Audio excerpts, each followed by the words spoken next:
جھوری کانچی کے پاس دو بیل تھے، ایک کا نام ہیرا، دوسرے کا نام موتی۔ دونوں اعلیٰ نسل کے تھے، کام میں چوکس اور بہت خوبصورت تھے۔ بہت دنوں سے ساتھ رہتے رہتے دونوں میں بہت زیادہ محبت ہو گئی اور ایک دوسرے کے بغیر رہنا ناممکن تھا۔ ایک مرتبہ جھوری نے دونوں بیلوں کو چند دنوں کے لیے اپنے سسرال بھیجے۔ بیلوں کو کیا معلوم وہ کیوں بھیجے جاتے ہیں، سمجھے مالک نے انہیں بیچ ڈالا۔ کس کو معلوم بیلوں کا اپنا بیچا جانا پسند آیا یا نہیں۔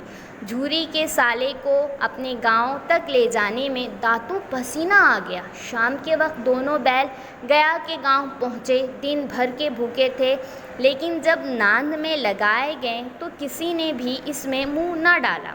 دونوں کا دل بھاری ہو رہا تھا۔ دونوں چپ کی زبان میں کچھ باتیں کیں، ایک دوسرے کو کن آنکھوں سے دیکھا اور لیٹ گئے۔ جب گاؤں میں سناٹا ہو گیا، دونوں نے زور لگا کر رسی توڑ کر بھاگ گئے۔ جھوری نے صبح اٹھ کر دیکھا کہ دونوں بیل چڑھنے پہ کھڑے تھے۔ دونوں کی گردنوں میں آدھا آدھا رسا لٹک رہا تھا، گھٹنوں تک پاؤں کیچڑ میں بھرے ہوئے تھے۔ دونوں کی آنکھوں میں محبت اور ناراضگی جھلک رہی تھی۔ جھوری ان کے گلے سے لپٹ گیا۔ جھوری کی بیوی نے بیلوں کو دروازے پہ دیکھا تو جل اٹھی اور بولی، کیسے نمک حرام ہیں، ایک دن بھی وہاں کام نہ کیا اور بھاگ کھڑے ہوئے۔ جھوری اپنے بیلوں پر یہ الزام برداشت نہ کر سکا، بولا، نمک حرام کیوں، چارہ دانہ نہیں دیا ہوگا، کیا کرتے۔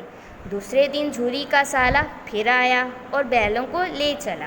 اب اس نے دونوں کو گاڑی میں جوتا اور بہت مشکل سے شام کے وقت گھر پہنچ گیا۔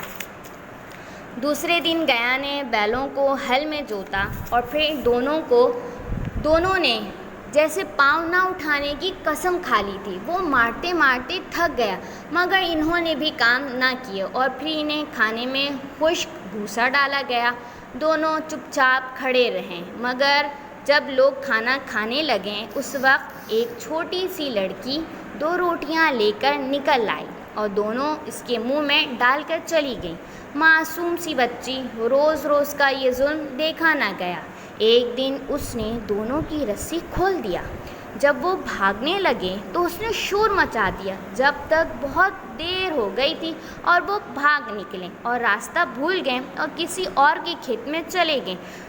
بھوک سے برا حال تھا، مٹر کی کھیت تھی، خوب کھایا، لیکن کھیت کے مالک نے دونوں کو پکڑ لیا اور انتظار کیا کوئی لینے آ جائے، لیکن کوئی نہیں آیا۔